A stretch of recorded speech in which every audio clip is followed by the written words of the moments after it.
So welcome to Quarantine with Lou. I'm your host and strategic partner in cost reduction, Louis Fernandez. And today we're joined by the man with the most interesting name in insurance, Art Blazer, who has some great personal and business insights to share with us. So if you're a business owner, you're definitely going to want to listen to the end for some of the tips he's got. But before we get into that, if you're a fan of inspiring people and informative content, then you come to the right place because that's all we do here.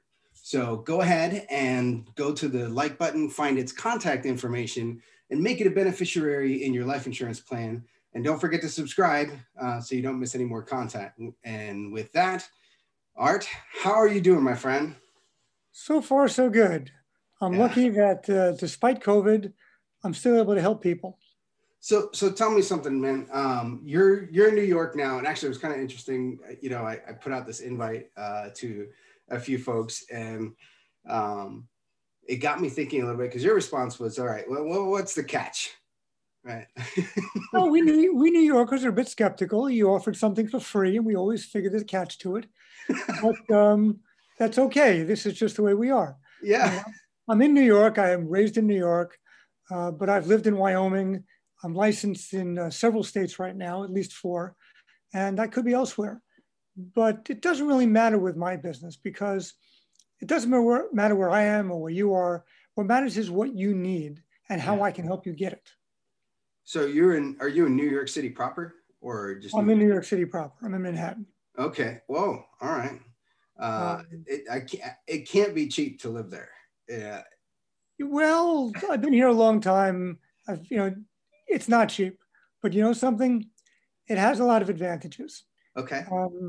For one, since most of my work for many years has been in Manhattan or Brooklyn or Queens, it's easy to get to. Don't have to own a car, so there's one less expense. If I need a car, I rent a car.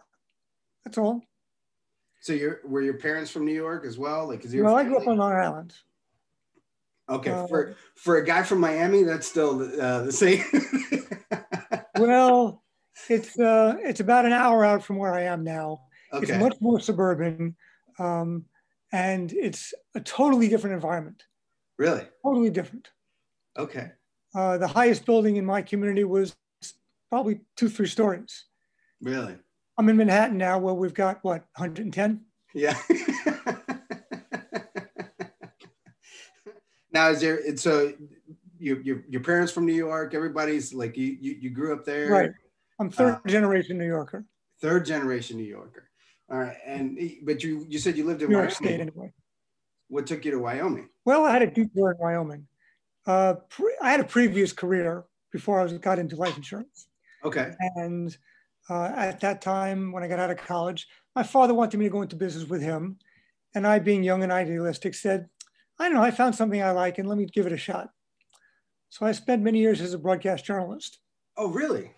And I learned a lot about a lot of different things.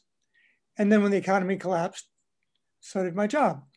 But fortunately, I had a wife who insisted I have a good backup plan. And my parents had both been in life insurance, and my father did property and casualty. And so I said, okay, that's a good backup plan. And I got my license, and I promptly got laid off. So, sorry, I shouldn't laugh at that, but I don't. You know something? The coincidence, we laugh about it because you couldn't plan that. My wife was after me for a while to have a backup plan. I finally got the backup plan, and then it became my primary plan. But I should say that even though this is my second career, I grew up with life insurance, and I worked through the same general agency as did my father. And the man I work with, I've known since I was, preteen. And my father worked with him and his father and his grandfather in life insurance. Holy cow, man. So this is like the mafia of life insurance, you know? Well, I don't know about that because business changes a lot. Some things change and some things don't change. Yeah. And the types of policies that change, but the need for insurance doesn't change. Let's face it. I always start off an interview with somebody by asking, what is life insurance?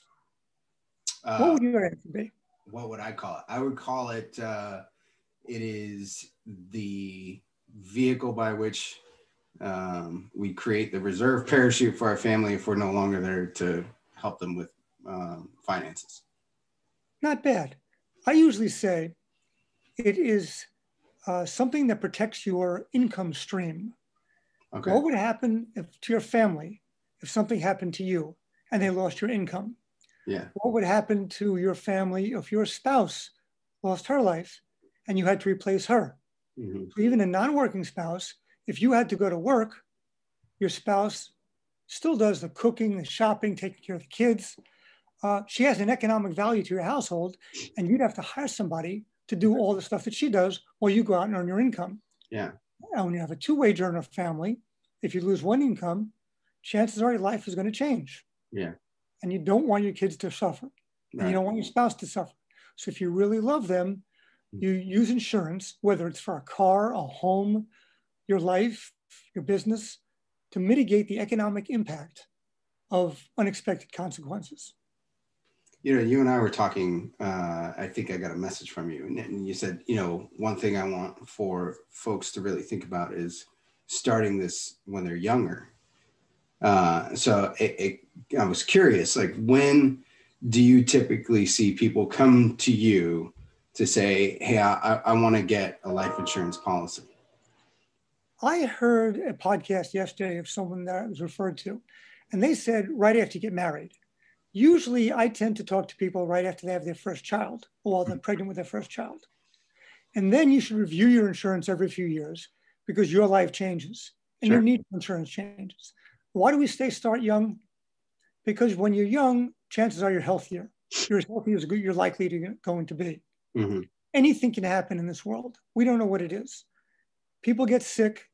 They get all sorts of diseases. And I don't want to scare people, but that's life. Right. I know someone had a stroke at age 30 and was a year disabled, but finally recovered.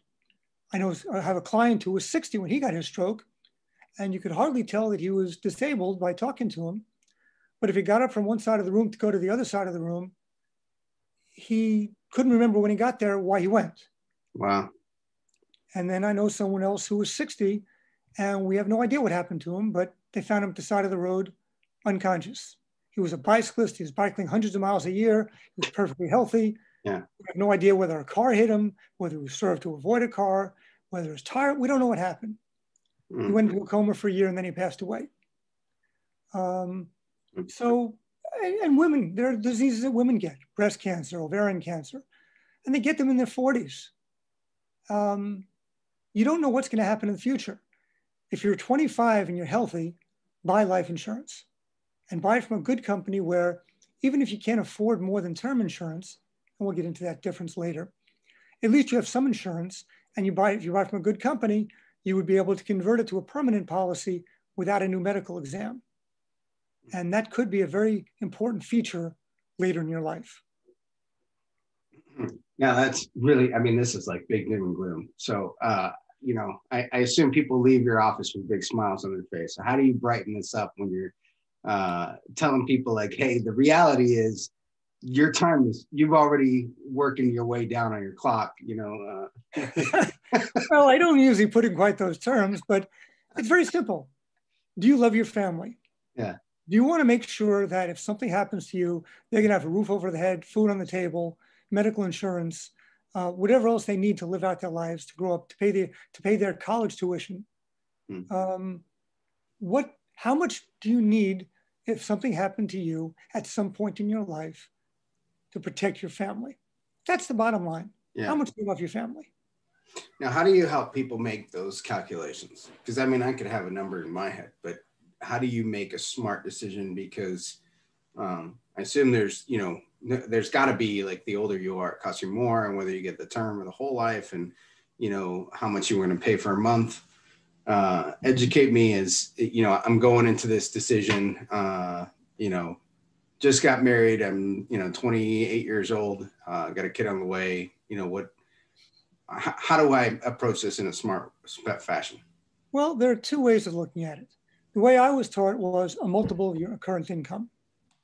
It's likely that your income is going to go up over time, but as time goes on, you'll have fewer years to protect, and you'll have less of a need for insurance because you'll have covered some of the years already.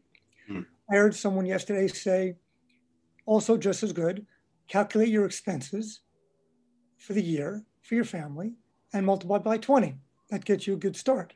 Mm. So I usually say if someone's in their 20s, maybe they want to do 30 times their income. When they get into their late 30s and 40s, maybe they only need 20 times their income. And when they're in the 50s, maybe they need 10 times their income. Why? Because you have fewer years to protect. Sure. If you live longer, you've already paid with your income for your other expenses, and your family needs fewer years of protection. But if you're young and you're just getting started, at the very least, your child's going to be at least 20 years old before they get out of college, and they're still going to have college expenses. And if they go to graduate school, they're going to have graduate expenses. Mm-hmm. So when you're younger and you have young children, or if you're planning to have more children, you need to protect for more years. But the other thing you have to think about is how much can you afford? There are agents who will try to say, buy permanent insurance, because if you buy term insurance, you're throwing your money out. At the end of the 20 years, if you live, the money's gone. But I say to people, let's start with how much you need, and then we'll see what you can afford. Because term insurance is a lot cheaper. It could be 10% the price. Yeah. But you can buy a lot more insurance for the same amount of money. And my attitude is, if you have to buy the term insurance, protect your family for the amount of insurance that you need. And if you have some extra money, buy some permanent insurance. Yeah. There are multiple types of that cost different amounts. But the most important thing is start with the right amount of money of protection. Well, I mean, that's a good way of looking at it with the, I like that 30 times and then 20 times, or looking at your expenses. I mean, whenever I've thought about it, I always approach it with my expenses, right? And figure, what 30 years of expenses or whatever. And my wife jokes that when she remarries, she's going to remarry for money. So she'll probably be all right anyway. Assuming that you're able to fall in love with somebody and get remarried. There's always, you never know. Yeah. I have no way to predict what is going to be for any good family. And I say, I want to review your insurance with you every few years also, because a lot can change in 3 or 4 years or 5 years. Yeah. You could have 2 more children. You could have a much more high-paying job. We don't know. Right. I have one client of mine that was in his 50s and he needed insurance. He's going to have a large inheritance. But if he doesn't survive till his father passes away, it goes to his siblings and not to his children. So he wants to make sure that his children have some protection until such time as they'll earn their inheritance, in which case they'll be much better financially protected. Yeah. Huh. All right. Let me make another comment on reviewing insurance. I have some friends of mine who are older, and they bought their insurance to give a gift to their children. And they had bought it 17 years earlier. And I said, let's review your insurance. It had not been reviewed in all those years. Well, in the interim, companies came out with a new type of policy that did not exist when he bought his policy. And to make a long story short, they were both in good health, husband and wife, and the children are now going to get $1 million more of death benefit guaranteed than they would have with the original policy, because we converted that whole life policy to something called guaranteed universal life. And their kids are going to be way better off when their parents eventually pass away. Yeah, that's, I hadn't thought about it as something like that, where, for me, it's always the way I've always looked at it is whatever I save, when I've, get to the end of my retirement, what's left, those assets, that's what we're giving away, not adding to it an additional, life insurance policy, that's even money that I wasn't able to set aside that now can go to that. That's cool. That's a neat feature. There's another discussion you can have if you have the ability to afford to pay for it. I just spoke to a couple of clients that I was trying to tell them that in addition to their term insurance, they should buy a whole life policy as a retirement vehicle, because a whole life policy is completely structured differently than a term policy. It will last the rest of your life. And if you put enough money into it, when you get to retirement age, you can end up taking out more money than you put in and still have a death benefit left. And the money that you take out becomes tax-free, and you can use it for whatever you need in retirement. So whereas primarily you think about insurance as a death benefit, for some people it's appropriate to have both a death benefit and a retirement benefit or a legacy benefit. Yeah. That's a lot better than some of these IRAs. you pay the taxes on the tail end, Well, with a traditional IRA, that's true. You pay tax Right. when you take the money out. With a Roth IRA, you don't get the Right. benefit when you put it in, but you get it later. Right. With life insurance, you get the benefit much later on a tax-free basis, and it can really be beneficial for the right person.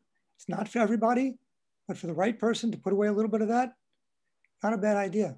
Right. Okay. What else should I know as an individual? As an individual, you want to know what type of policy you should get. So let's talk about the different kinds of policies and what the benefits and strengths are of each and the weaknesses of each. Okay. And also, let me tell you one more thing about myself. I'm an independent agent, which means that I represent many companies, not only one company. If I worked for only one company, I could only sell you their products. They have one term policy. They might have one universal life policy. They might have one whole life policy. But they also might have underwriting restrictions, which would be, let's say, less competitive for you. For example, every company has different rates for each type of policy. Some companies are after the term insurance market. They figure that statistically, they're going to make more money by selling term insurance than they will whole life. Whole life companies figure they're going to have your money to invest for a lifetime, and they'll do more profit if they can have your money for a longer period of time. And statistically, they figure out how much they need to make a profit. Sure. I don't care from the company point. I care from your point. What can you afford? What can you afford now? And what's right for you now? So what do we look at when talking about life insurance? The first thing that a company looks at is whether you smoke cigarettes or not. And now with marijuana becoming more and more commonly available legally in certain states, some companies are turning marijuana into a smoker rate, whereas I got one client, a non-smoker rate, because he only used it on weekends. You think it's funny. You want a good laugh? Yeah. Do you know what that person did for a living? What's that? He sold marijuana. He sold it legally in Colorado, but he sold marijuana. And on weekends, he used it. But because I knew the rules and could work with different companies, I found him a company that would consider him a non-smoker and got him the best rate as a non-smoker. That's outstanding. So that's why you work with an independent agent. Right. Now, having said that, so I started talking about smoking. The next thing is, what other health issues might you have? Have you ever had any skin cancer, any diabetes, high blood pressure, any sort of hereditary thing? What about your parents' health? Did they have heart disease or cancer before age 60 or 70? Some companies look at parental history, other companies don't. Some companies look at parental history only if it's an inheritable trait, like a cancer or a heart disease, and others ignore it completely. So that's another thing I need to know about my clients prior to picking a company to apply to. Sometimes what looks like the cheapest company isn't the cheapest company because of underwriting requirements. And there's a really important consideration. So when I interview a client, I want to know everything about them. I want to know about their health, their parents' health, what their needs are, how many children they have. Do they intend to send their children to private school and then to college? Or are they not likely to even get to college because of the type of family they have and the education they expect to give them? What about inheritance? Do you expect to inherit any money? Do we have to protect you for a more limited period of time? I have one client who, when I met her, had 8 or 9 kids. And I don't want to give away details, but 8 or 9 kids and very little income. But as it turns out, she's going to inherit what will be a considerable amount of money. And for her, she needs something for her and her husband now. In the future, they'll have another situation. But it's important for me as an agent to know things like that. Yeah. It's also important for me to know how much extra money you're able to put away. If you have your business paying an IRA for you or a 401k plan, you're in a different position than somebody who's in his own business who has to put away all his own money. If you have medical insurance through your business and you're not paying it out of pocket with after-tax dollars, that could be important because it affects how much money you can invest for the future. All these things which you don't think I need to know, I actually do need to know, because it helps me understand your needs better and I can do a better job for you the more I know about you. Oh, that's well, there's a lot. I mean, I guess from the outside, it's kind of funny. I talk about a joke I'd like to make is that, the more you know, the more you don't know, right? Like I didn't know that there was so much to know about this particular topic and making a decision. As you mentioned a couple of things there about being independent and not being, beholden to any one particular company. And I'm an independent consultant as well. So when we do our cost reduction stuff, and I say the same thing, right? Like, yeah, you're using Verizon today and you call Verizon, you're like, hey, Verizon, can I get a discount? What product are they going to give you? They're going to give you another Verizon product, whether it's the best one for you or not. And so this is just, it's, I guess for me, I identify with hearing kind of the same thing back to me about, if you go to a guy, he's going to give you their product, right? And that makes sense. Absolutely. You know your business and I know my business, and I don't expect you to know my business unless I teach you about my business. Yeah. And I always insist on taking as much time as it takes to help my client understand what they're doing. Yeah. I spent an hour on the phone with some clients the other day explaining to them how a whole life policy works because she didn't understand the concept of putting away the money and have the company invested and have you take out money later. But when I was able to show her an illustration of how it would work, it helped her understand better. She still has a lot of questions, but if she doesn't understand the questions, I don't want to help her buy the policy because I don't want her to have second thoughts afterwards. I read a book some years ago about a guy who was using a whole life policy as like a self-banking. So he was using his policy, putting money into that, and then borrowing money from his own policy and then putting it back in. And I feel like, I barely had a handle of understanding of what it was that he was planning and discussing, and then the moment I set the book down, like I didn't get it anymore. Like, I have a former friend that passed away. He's 80 something years old. But in reviewing his insurance, he had 10 different policies, each one for $50,000. When he was young, he bought the first one. When he could afford to buy another one, he bought another one. And he, instead of just increasing the size of the policy, he used them as his personal bank. He was an investment person, and eventually he managed a big investment company managing other people's money. But when he started out, he needed loans. He would borrow against his life insurance policy, use it for whatever he needed, and pay back the loan. And the policies kept growing in value. And when he passed away, he had 10 $50,000 policies, which his wife got to help her in her older age, plus his value of the business. But there was no way to know when he was young that the business would be successful. Sure. All right. So what else, as an individual, somebody who's sitting in their car right now, taking a listen to this, what else do they need to think about if they haven't already? Well, one, you're allowed to own more than one life insurance policy, and they don't have to be the same kind of policy. Okay. I know when I was 25, my father had me get what's called a 7-pay policy. The idea was I was going to pay a lot more money than I needed to for somebody 25 years old. But after 7 years approximately, turned out to be 10, I could stop paying. And I never paid again after that. And it started building up cash value. It was a small policy. But when I finally got married, I needed more insurance. So I took the cash value of that policy and turned it over directly without tax consequences into a different policy for twice the face value. And that policy is only costing me $114 a year now. Wow. For $200,000 worth of insurance because of all the cash value from the first policy. But then I said, well, that's not enough to support my wife. And based on my income at the time, I said, okay, I'm going to buy another $800,000 worth of term insurance, which will get me to retirement.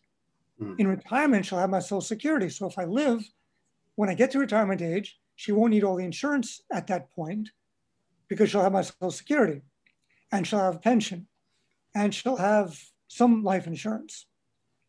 So there's different ways of looking at yourself in different points in time.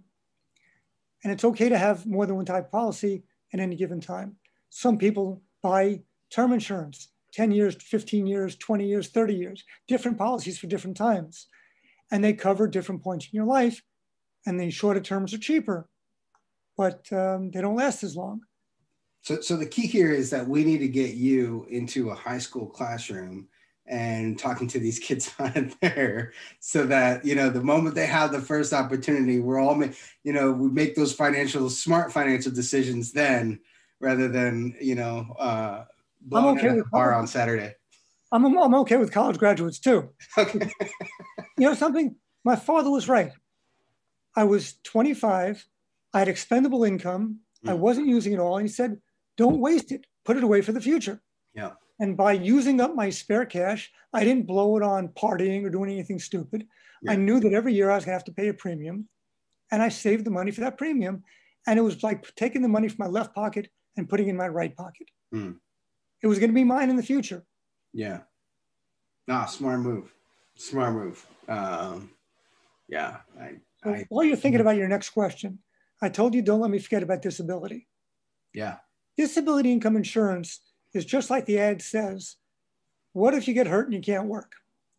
I heard a story yesterday where somebody talked about a client who was doing some work on his roof and fell off the roof and was crippled and couldn't go back to work.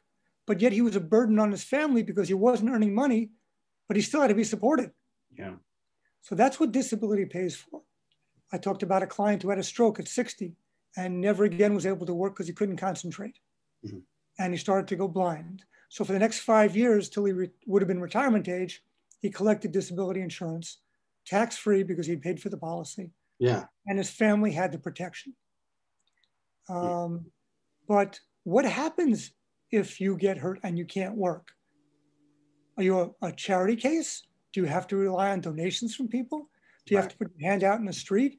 What do? If you have disability insurance, it costs you a significant amount of money, but your family is protected. Just like a home insurance. What would it take if you had a flood in your home or a fire in your home? Yeah. What if you got in a car accident and you damage your car? Insurance is there to mitigate the financial risk. And you owe it to your family to do what you can afford to do. Sure. Not everybody can afford to do everything, but at least do some of what you can do to protect the family. Right. Yeah, we don't want to think about it. No, we don't. That's legit. What's worse than not thinking about it?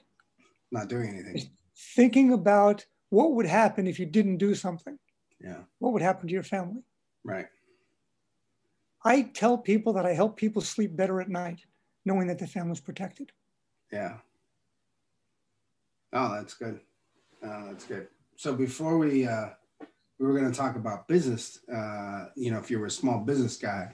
Now, before we get into that, and I was curious, what do you have a special talent or skill or something that very few people know about?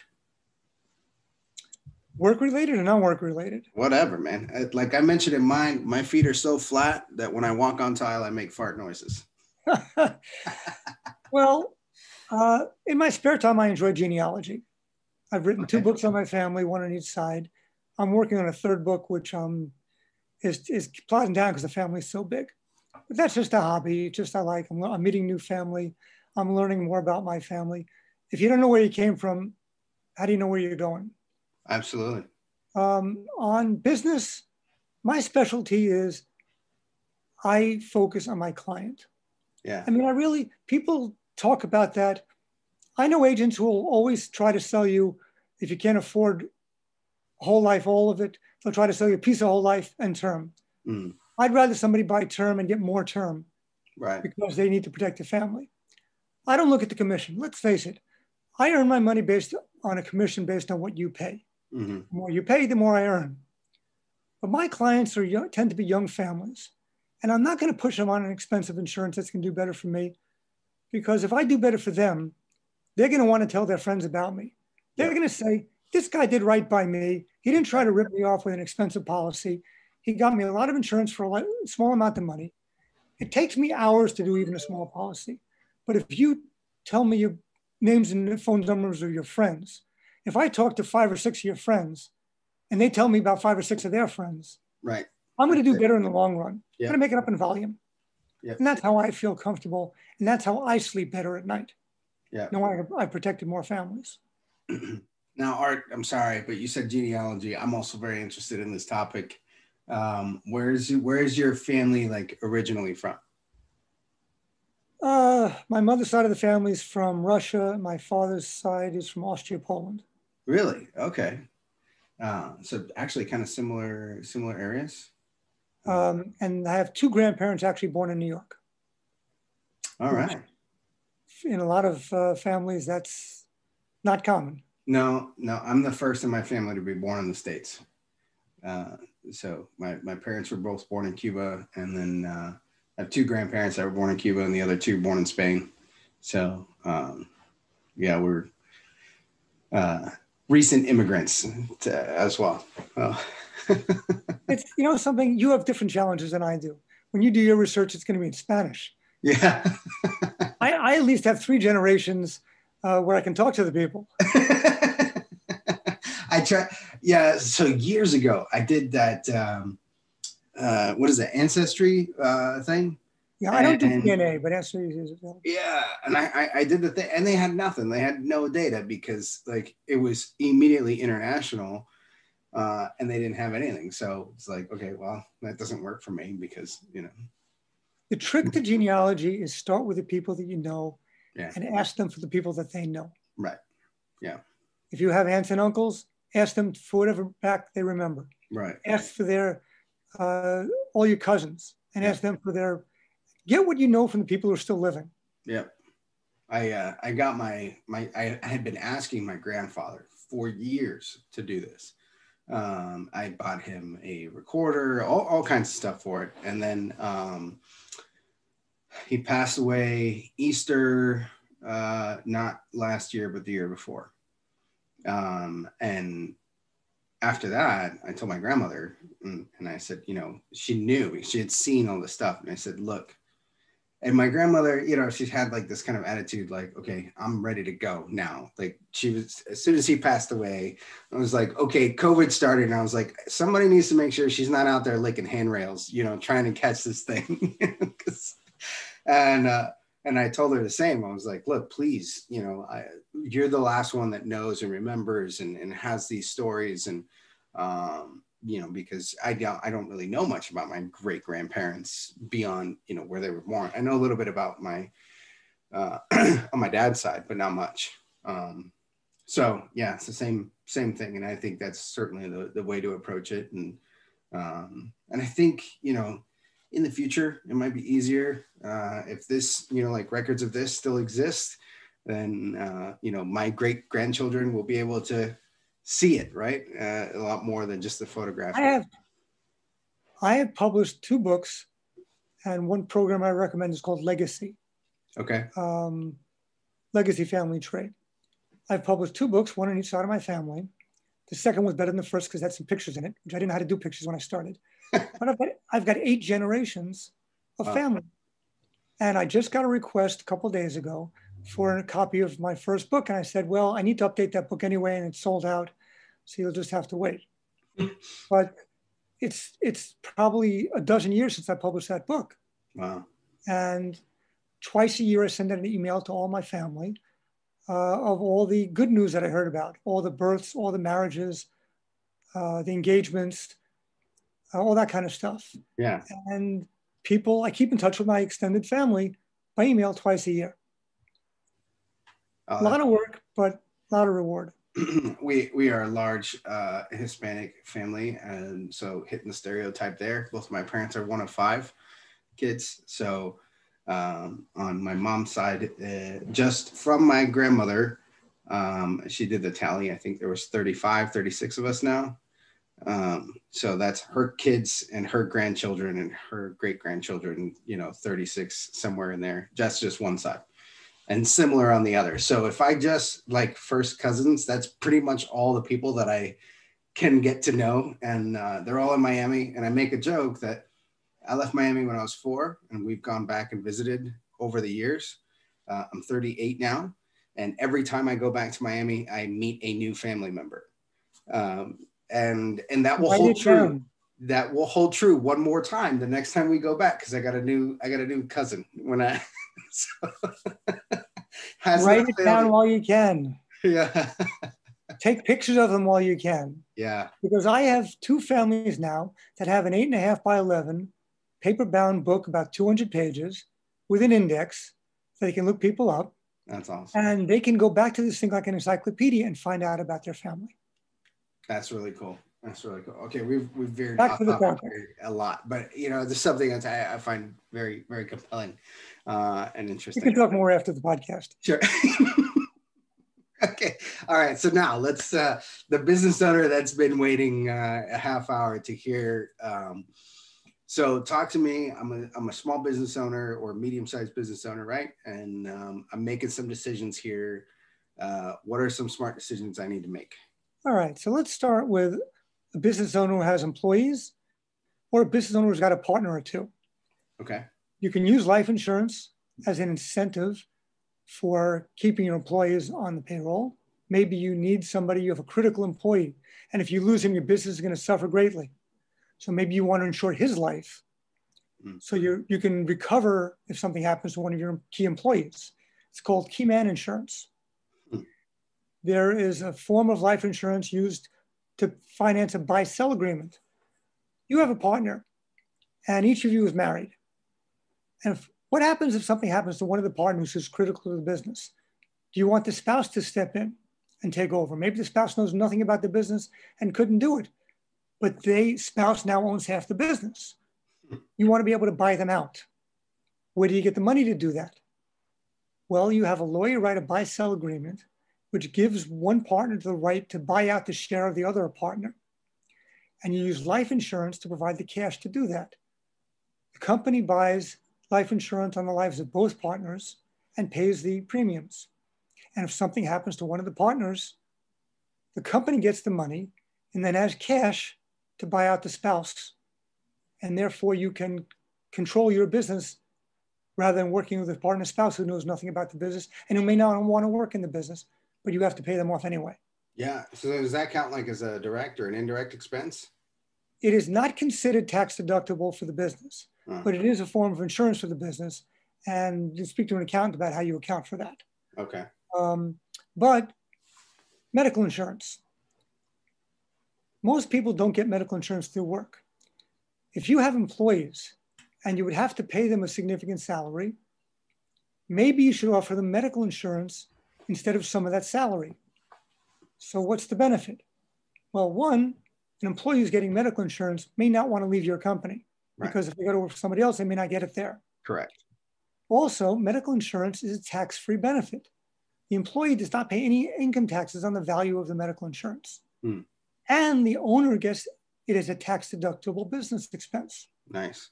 So the owner saves twice. So instead of offering you a $60,000 salary, just to pick a number, I could offer you $50,000 or $55,000 and medical insurance. Yeah, that would make a difference. So you're getting a tax-free benefit. You're not paying income taxes on it. The employer is getting a tax deduction. And a little trick for the employer is that he's paying less salary, so technically he's paying fewer payroll expenses. He's not paying, the payroll tax goes down. Right. He's not paying payroll taxes on the value of the life insurance. Right. So it's a win-win. And what if you're an employee, what if you're a business owner and you have employees? You own the business by yourself. How are you getting your medical insurance? Probably you're buying it through Obamacare because you can't get it any other way. Well, if you offer a plan through the company, you can offer a better plan, a group plan, and have your employees buy into the plan, and you can get better insurance for your own family because the group plan you're going to be able to buy for your business is going to be more robust than any plan you can get through any state website. So you're helping yourself by offering it to your employees. Yeah. Even if the employee contributes toward the cost of it, it's going to be beneficial to them because the policy they get is going to be better than the policy they could buy through the state website for themselves and their family. How many employees do I have to have? At least one. Okay. You need two people. You need the owner plus one employee or two owners that are not related, and you can get a group medical plan. The more employees you have, obviously, the more it costs. But at the same time, you're helping every employee.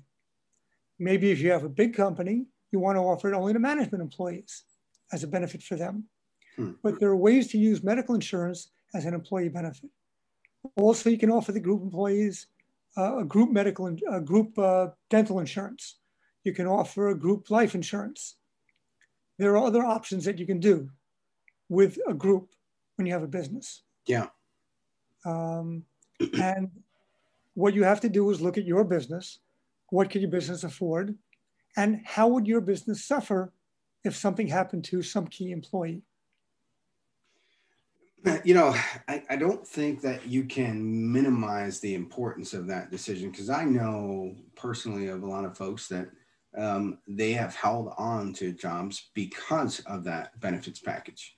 You know, where they were in their income level and their skill level, leaving that particular company that had the benefit offer meant going somewhere else that didn't. And that then having to buy something like through the exchange was a significant cost. And it was like, it didn't make financial sense for them to leave this company. They kind of just stuck it out, which then also you have lower turnover costs and like, so it's very, I think that's an important point just to, you know, highlight it again. Very well put. Anybody that I've talked to that is looking at the state website is going to find that the only thing they can afford usually is a high deductible plan. Mm-hmm. With a group plan, you can still have a high deductible, but you can have a lower high deductible, so to speak, you know, and you can have better benefits, better medical groups. A lot of the state plans are plans that you have to go to certain doctors. You have a limited number of doctors. If you can choose your medical plan based on the number of doctors you can see, you're going to be a lot happier. Yeah. Employees. Yeah, no, that's awesome. That's legit, really important. Certainly worth bringing up and highlighting for folks. No, appreciate you bringing that up. So everybody is an individual. I always tell people, life insurance and other benefits are tailor-made to you. Not every woman can wear a size 4 dress. Not every man can take a 37 regular suit. Everybody's different. Make it work for you. Yeah. Now when you're barrel chested like me, man, I don't, that 37 is too light. Okay, pick me a number, you know. That's what I tell myself in my head, you know. You know, there are some people that are perfectly healthy at 140, and there's some people who are taller and need 200 pounds to be physically strong. Right. And then there are people who are way overweight, and it's going to cost them more money because they're not so healthy. Yeah. What else do we need to know, Art? I think that that covers the highlights. Yeah. Basically, what you need to know is don't delay if you're healthy. Is that it? That's the highlight? No, my computer popped up on me. Hold on a second. I got a pop-up to update some software. Yeah. I got to cancel the Zoom. No, we're still here. So get as much insurance as you can afford, what you need when you're young and healthy. And as you get older, look at it again and see what you need at that point in your life. Do you have more children? Do you have more expenses? Did you live in an apartment at one point and now you have a home with a mortgage? Are you earning twice as much money as you did? Yeah. There are lots of things to look at different points in your life. How many years more before your youngest child goes to college or gets out of college? How about your business? Is it young now? Is it going to grow? Yeah. Are you a mature business? There are lots of things to consider. I can help you ask the right questions. Yeah, we certainly need to make this more important the younger we are. And so we start making those decisions then.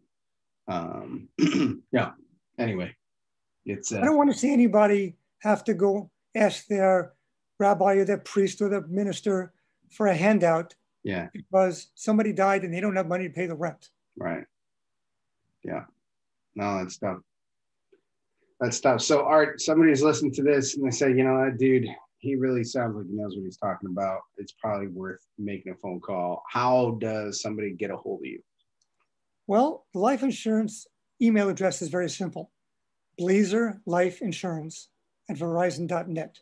Blazer, life insurance, all spelled out, at verizon.net. If you're on LinkedIn, you can find my phone number in my profile. If you're on Bizfluence, you can find my phone number in your profile. And if you Google it, you can find anything, just about.